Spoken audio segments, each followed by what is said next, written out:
राधे। आप हम सभी श्री भक्तिमाल कथा के अंतर्गत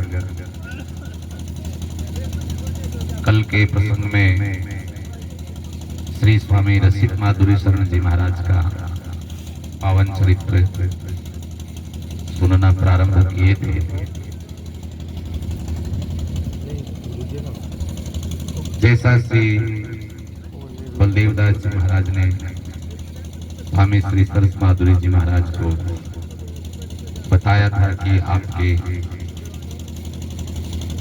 दो पुत्र होंगे, जो उन्होंने स्वयं दूसरा विवाह कराया था। तो एक तो अल्पायु में ही भगवत धाम चले जाएंगे और दूसरा तारण होगा, खूब भक्ति का प्रचार करेगा। तो दूसरे उनके जो पुत्र थे, जिन्हें वे प्रेम से राधे राधे श्याम कहते थे, उनका नाम दीक्षा के उपरांत रसिक माधुरी शरण जी रखा उन्होंने। और अब वे बाल्यकाल से ही 12 वर्ष की आयु में उन्होंने श्री सरस निकुंज के स्थान के उत्सवों में सक्रिय रूप से सम्मिलित होकर के स्थान की जिम्मेदारी को निर्वहन करना प्रारंभ कर दिया था। एक समय जब महाराज सरस माधुरी शरण जी कुछ अस्वस्थ थे और नीचे की मंजिल पर विश्राम कर रहे थे, ऊपर सब चल रहा था। स्वामी श्री रसिक माधुरी शरण जी पद गायन कर रहे थे। श्याम चरण के दास प्रभु प्यारे हमारे, तुम चरणन को ध्याना। इस पद को उन्होंने 3 घंटे तक गाया भावपूर्ण। तो महाराज भी जो नीचे विश्राम कर रहे थे, बरबस ऊपर खींचे चले आए और ये कहने लगे कि अब हम निश्चिंत हैं। स्थान में आचार्यों के उत्सव अब यथावत भाव से प्रेम से मनाए जाते रहेंगे, ऐसा हमें विश्वास हुआ। संवत 1983 में श्री सरस माधुरी शरण जी के धाम गमन के पश्चात सरस कुंज में एक नए अध्याय का आरंभ हुआ। अध्याय नया प्रारंभ हुआ, लेकिन वहां के रसमय वातावरण में कोई परिवर्तन नहीं आया।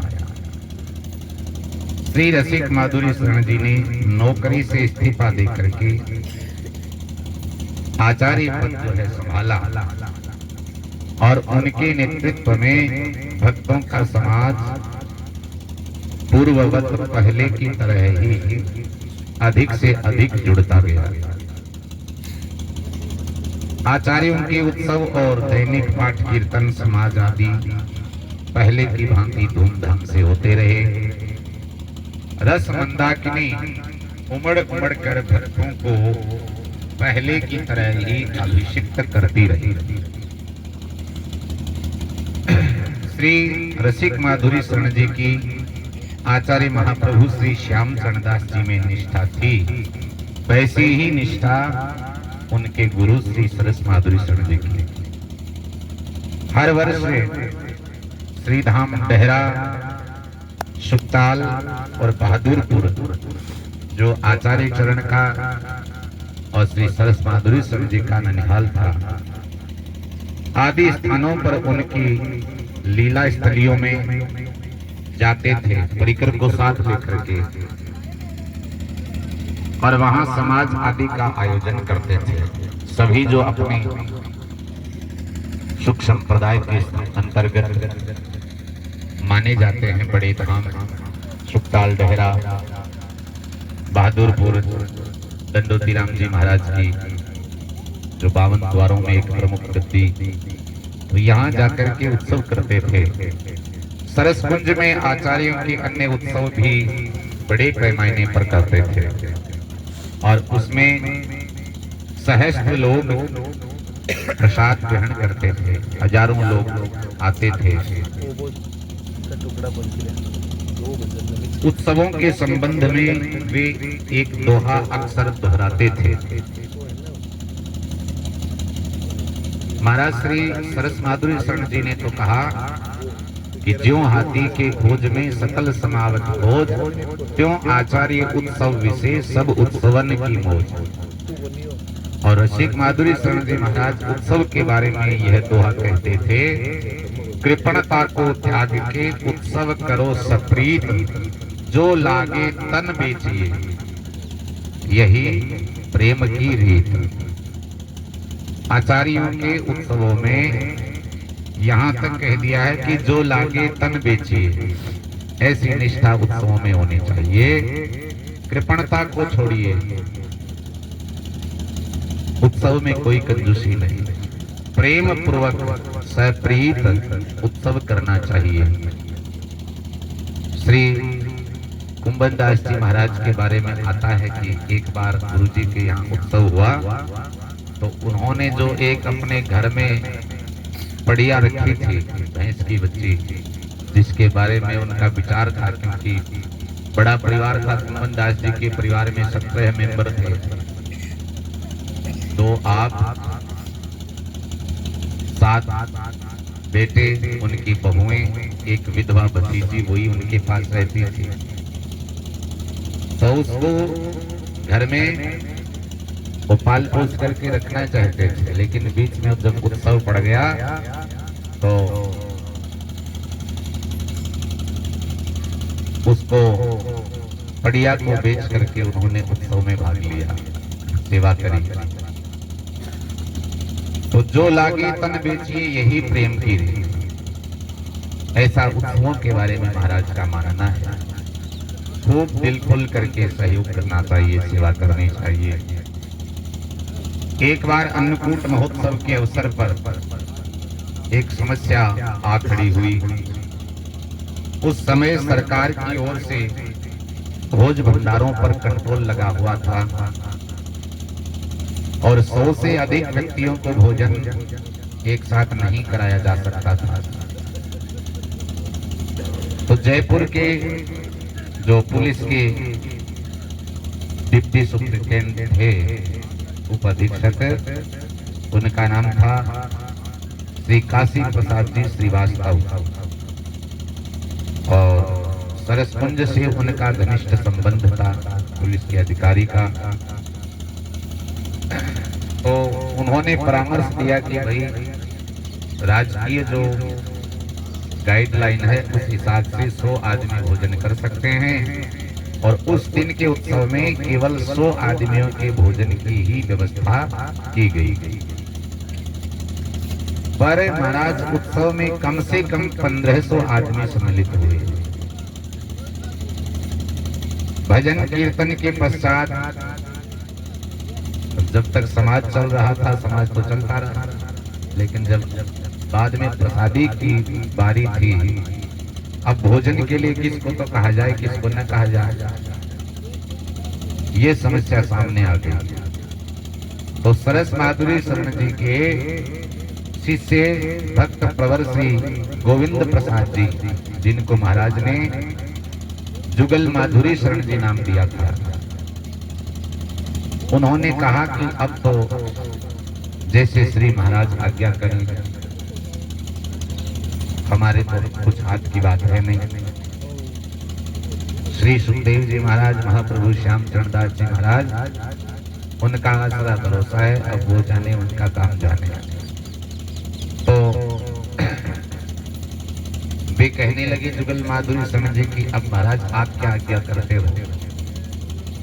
तो रसिक माधुरी शरण जी महाराज कहने लगे, प्रसाद तो चिन्मय होता है, दिव्यता होती है प्रसाद में। इसलिए श्री भक्तमाल में, नाभाजी महाराज की भक्तमाल में कई उदाहरण संतों के ऐसे हैं, उन्होंने प्रसाद निष्ठ भक्तों का अलग से वर्णन किया है। वेशनिष्ठ भक्तों का अलग से वर्णन किया है, नामनिष्ठ भक्तों का वर्णन किया है। तो जिनकी प्रसाद में भी निष्ठा थी भगवत भाव से, उनको भी भगवत प्राप्ति हुई है। ऐसे कई वृत्तांत संतों के हैं। तो महाराज बोले कि प्रसाद तो चिन्मय होता है, और प्रसाद जब चिन्मय है तो प्रसाद स्वयं ही इस समस्या का समाधान करेगा। हम लोग अपनी ओर से क्यों किसी को प्रसाद से वंचित करें? सभी को जीवने दो, भोजन करने दो। यह भोग भगवान को लगा है, तो अब ठाकुर जी कभी कम नहीं पड़ने देंगे, क्योंकि जब एक कटोरी में लगी हुई साग की पत्ती से दुर्वासा जी महाराज और उनके 10,000 शिष्य तृप्त हो सकते हैं, 100 आदमियों के भोजन से 1500 आदमी ठाकुर जी क्यों न जिम्मेवा देंगे? तो महाराज श्री रसिक माधुरी शरण जी कहने लगे, भली करे भगवान सुख, भय चिंता सब त्याग, चरण दास के चरण में दृढ़ राखो अनुराग। भली करे भगवान सुख, भय चिंता सब त्याग। हम तो क्यों तो भयभीत हो, क्यों चिंता करें? सब त्याग दो और क्या करो? बोले चरण दास के चरण में दृढ़ राखो अनुराग। उनके चरणों में दृढ़ता है, निष्ठा है। तो सुखदेव जी महाराज, चरणदास जी महाराज स्वयं करेंगे। ये प्रसाद की महिमा है। तो काशी प्रसाद जी स्वयं उस समय वहां उपस्थित थे स्थान में। तो उन्होंने हंस करके कहा, जब महाराज ने कहा ना कि 100 आदमियों से 1500 क्यों न जिम लेंगे, तो कहे महाराज हंस करके कि मुझे तो पहले ही दे दो, मैं चलो, मैं अधिकारी हूं। तो वे प्रसाद लेकर के चले गए। और इसके पीछे एक ये भी भाव हो सकता है, क्योंकि उनकी ही व्यवस्था थी, वे राजकीय अधिकारी थे। उन्होंने कहा था कि 100 का नियम है तो 100 का ही रखो। और वे जब स्वयं वहां उपस्थित हों और 1500 लोग जी में, तो भी ठीक नहीं। इसलिए पहले कह दिए, महाराज मुझे दो, अब आपकी व्यवस्था पीछे आप जानो। तो प्रसाद लेकर के वो तो चले गए, और पीछे 100 आदमियों की पहली पंगत में पत्तल परोसी गई।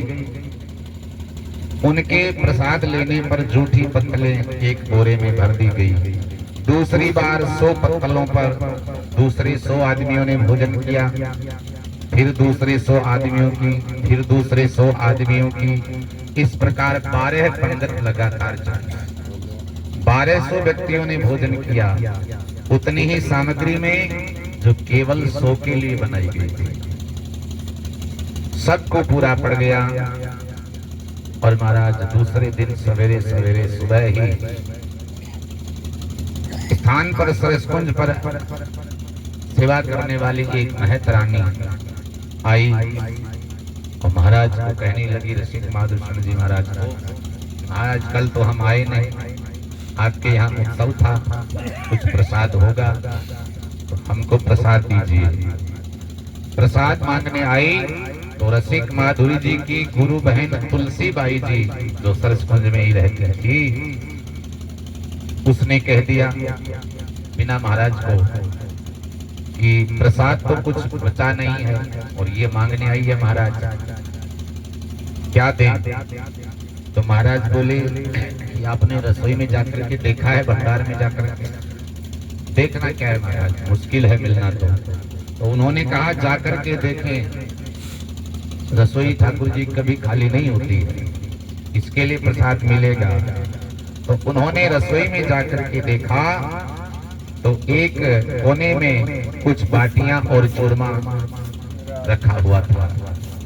उन्हें आश्चर्य हुआ कि यह प्रसाद अलग से कौन ने कोने में धर दिया है। लेकर के तुलसी बाई जी आई, महाराज रसोई में प्रसाद है तो बोले इसको प्रसाद बांटो, दो।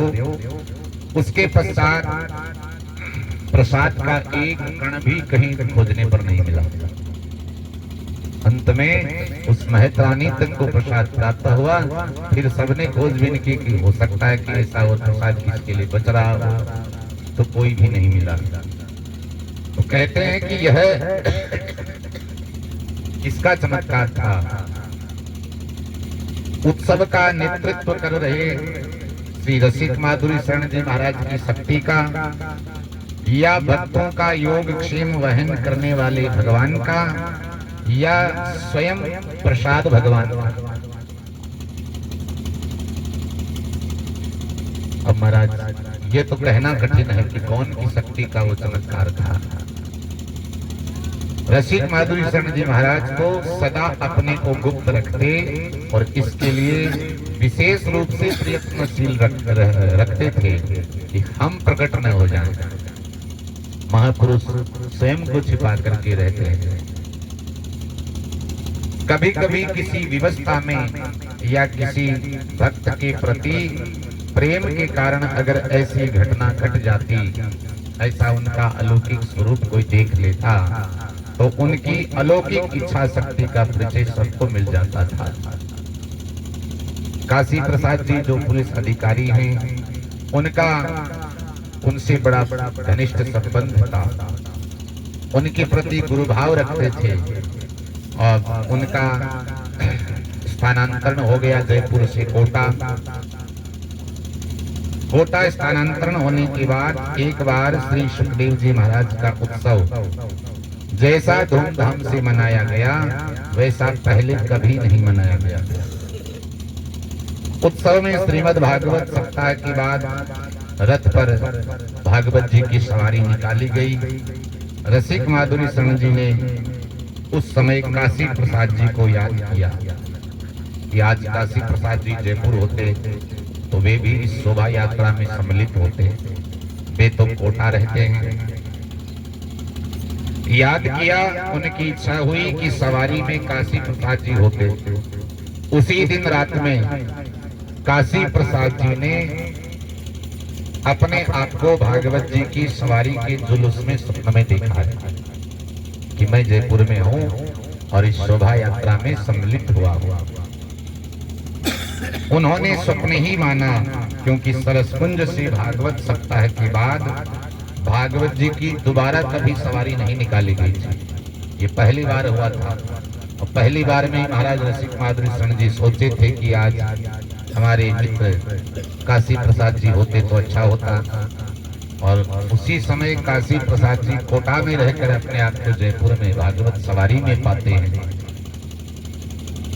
2 दिन बाद ही उन्हें किसी सरकारी काम से जयपुर जाना पड़ा। कोटा से रसिक माधुरी शरण जी के दर्शन करने गए तो पूछा उन्होंने, महाराज एक बात पूछना चाहता हूँ, इस बार श्री सुखदेव जी महाराज के उत्सव पर क्या भागवत जी की सवारी निकाली गई थी?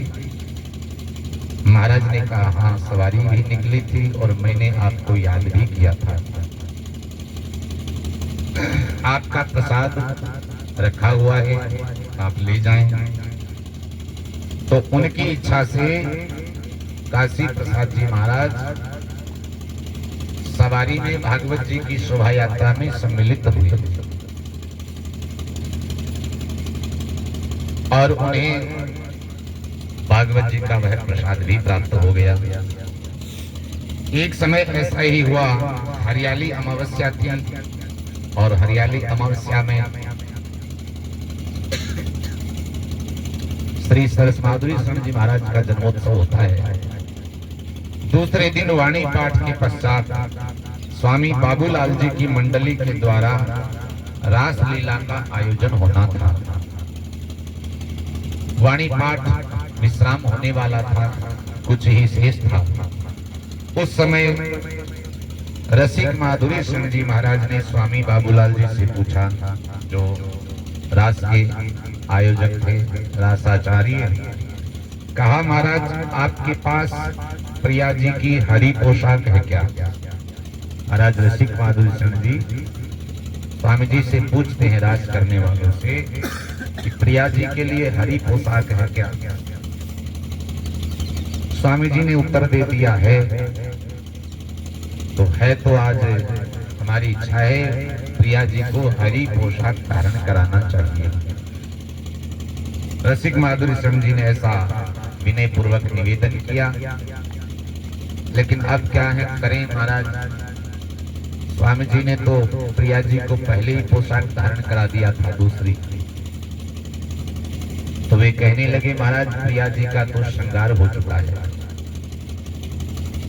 और हमने उनको गुलाबी पोशाक धारण करा दी है।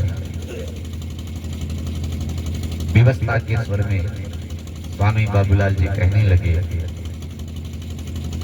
श्री रसिक माधुरी शरण जी ये सुनकर के चुप हो गए, गंभीर हो गए। वाणी पाठ जब विश्राम हो गया तो उसके कुछ ही देर बाद स्वामी जी ने श्रृंगारी को बुलाया, जो रास के स्वरूप बनाते हैं। श्रृंगारी को बुला करके कहा कि अब देर क्यों करते हो, विश्राम हो गया वाणी का और अब स्वरूप ले आओ, रास के स्वरूपों को लाओ। तो श्रृंगारी जी कहने लगे स्वामी जी से, महाराज क्या कहें, हमारे प्रिया जी को न जाने क्या हो गया, जब से उनको श्रृंगार करा दिया गया है रूठ करके बैठ गई है प्रिया जी। अब कह रही हैं कि गुलाबी पोशाक तो हरगिज नहीं पहनेंगे, हमको आज हरी पोशाक पहनना है,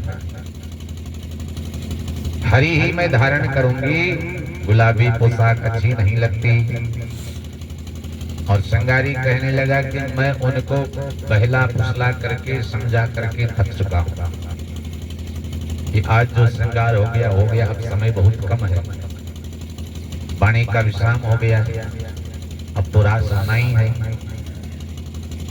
लेकिन उन्होंने हरी पोशाक का ऐसा हट पकड़ लिया है कि अब लीला स्थल में आने को तैयार नहीं है।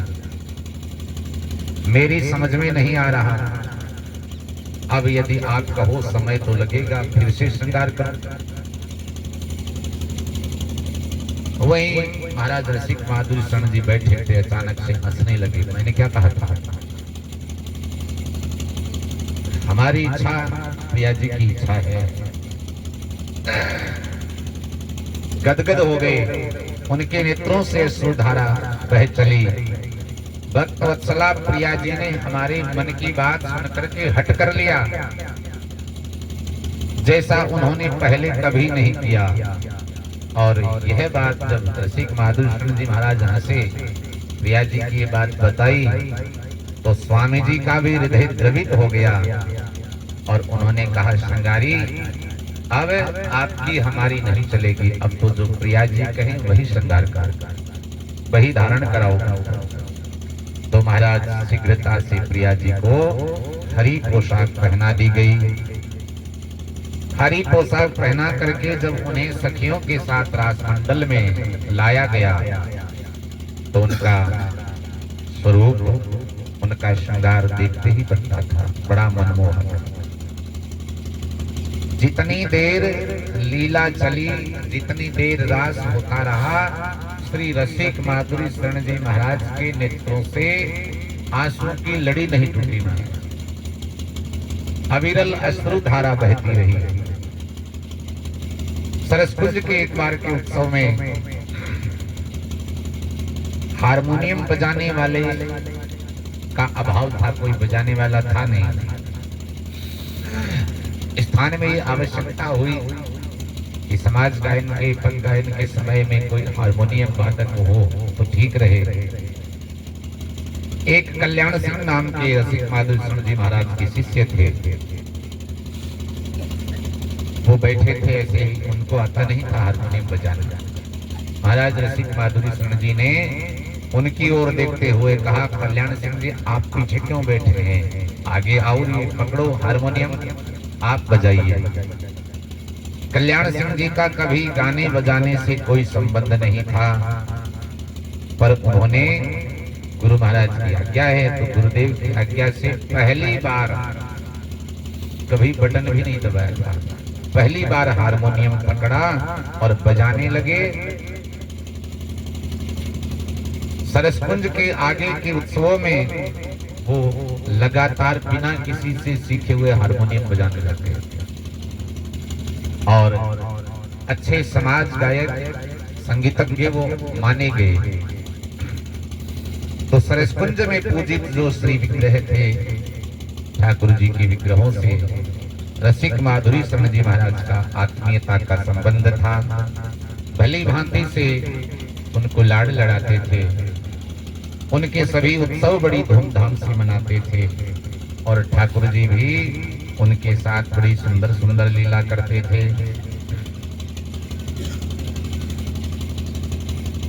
कल हम यहाँ इसी स्थल पर आगे का चरित्र महाराज का श्रवण करेंगे।